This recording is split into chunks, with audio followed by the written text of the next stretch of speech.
ఈరోజు ఈ press meet ద్వారా రాష్ట్రంలో జరుగుతూ ఉన్న కరెంట్ అఫైర్స్ మీద, రాష్ట్రంలో జరుగుతూ ఉన్న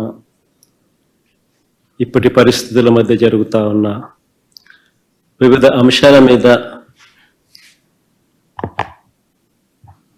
నాణ్యానికి రెండో వైపున, the other side of the coin, రెండో వైపున చూపించే ప్రయత్నం ఈ ప్రెస్ మీట్ ద్వారా రాష్ట్ర ప్రజలందరి దృష్టికి తీసుకొని పోయే ప్రయత్నం చేస్తూ ఉన్నాం.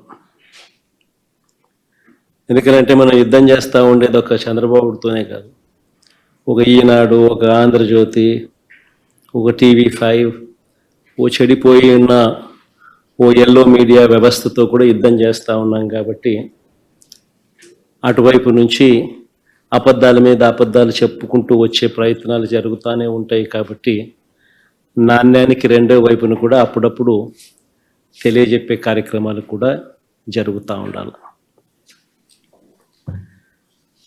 ఎన్నికలకు ముందు చంద్రబాబు గారి డైలాగులు మనం విన్నప్పుడు, చూసినప్పుడు మనందరికీ కూడా అప్పట్లో వినిపించింది చంద్రబాబు నాయుడు గారి నోట, నా చేతిలో అభివృద్ధి మంత్రం ఉంది, సంపదని సృష్టిస్తాను, సంక్షేమ పథకాలన్నీ కూడా నేను అమలు చేస్తాను, జగన్ చేసేటివన్నీ కూడా నేను ఇస్తాను, అంతేకాదు జగన్ కంటే ఎక్కువ కూడా నేను చేస్తాను అని చెప్పి ఎన్నికలకు ముందు, కరెక్ట్గా సంవత్సరం ముందు చంద్రబాబు నాయుడు గారు చెప్పిన మాటలన్నీ కూడా మనకు గుర్తుకొస్తాయి. నేనైతే రాష్ట్రాన్ని బాగు చేస్తానని కూడా, జగన్ హయాంలో రాష్ట్రం శ్రీలంక అయిపోయిందని కూడా, ఇటువంటి తప్పుడు మాటలు కూడా చంద్రబాబు నాయుడు గారు చెప్పుకురావడం కూడా మనం విన్నాం. సరే, చంద్రబాబు నాయుడు గారి 12 నెలల పాలన చూద్దాం. చంద్రబాబు నాయుడు గారి 12 నెలల పాలన చూస్తే రాష్ట్ర ప్రభుత్వానికి సంబంధించిన ఆర్థిక పరిస్థితి ఎలా ఉంది అన్నది మొట్టమొదటిగా మొదలెడదాం.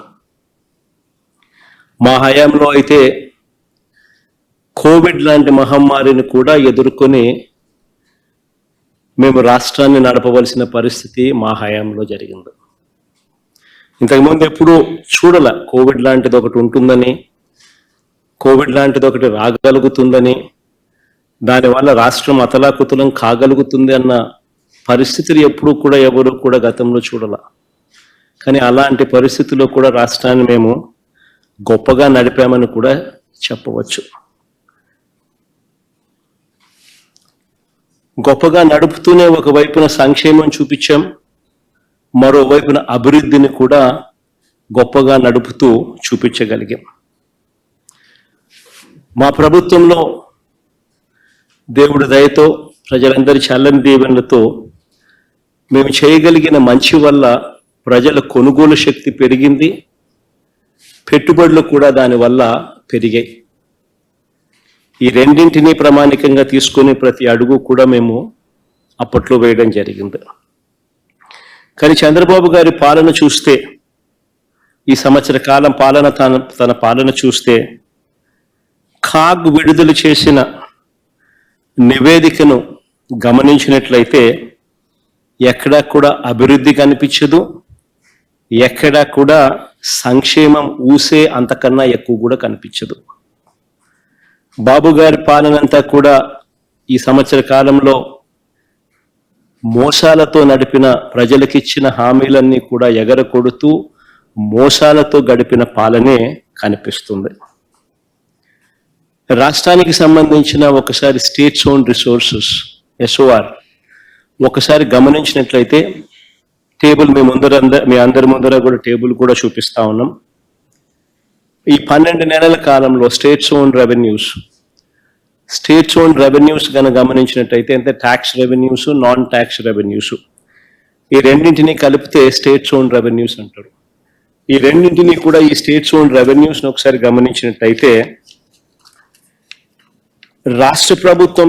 రాష్ట్ర ప్రభుత్వానికి సంబంధించి పనితీరు ఎలా ఉంది అని అంటే కేవలం 3%, 3.08% మాత్రమే గ్రోత్ రేట్ కనిపిస్తూ ఉంది. ఇది ఎందుకు అంత ఇంపార్టెంట్ ఆస్పెక్ట్ అని అంటే ప్రజల కొనుగోలు శక్తి దీంతో పాటు పెట్టుబడులు తగ్గాయనడానికి ఈ డేటా ఒక ఇంపార్టెంట్ నంబర్ కింద ఈ డేటా కనిపిస్తుంది. అదే ఒకసారి దేశం వైపు ఒకసారి చూస్తే ఇంకా ఆశ్చర్యం కనిపిస్తుంది. దేశం తీసుకుంటే దేశంలో దేశానికి సంబంధించిన gross tax revenues, non tax revenues దేశానికి సంబంధించి చూస్తే లాస్ట్ ఇయర్ కన్నా ఈ సంవత్సరం ఏకంగా 13.76% గ్రోత్ రేట్ కనిపిస్తుంది. అది ఈ పక్కన రైట్ సైడ్ దేశానికి సంబంధించిన డేటా. అందులో 32,50,181 non tax revenues and non tax revenues of central government ఉంటే 2025 ఫైనాన్షియల్ ఇయర్ లేకి వచ్చేసరికి ఫిబ్రవరి 2025కి వచ్చేసరికి 36,97,545 అంటే 13.76% పెరుగుదల కనిపిస్తుంది. మన రాష్ట్రంలో చూస్తే కేవలం 3.08% మాత్రమే స్టేట్స్ ఓన్ రెవెన్యూస్ పెరుగుదల కనిపిస్తూ ఉంది. మరి ఇంత దారుణంగా చంద్రబాబు నాయుడు గారి పనితీరు ఉంది అని చెప్పడానికి ఇదొక నిదర్శనం. ఎందుకనంటే రాష్ట్రానికి సంబంధించి రావాల్సిన ఆదాయాలన్నీ రాష్ట్ర ఖజానాకు రావడం లేదు.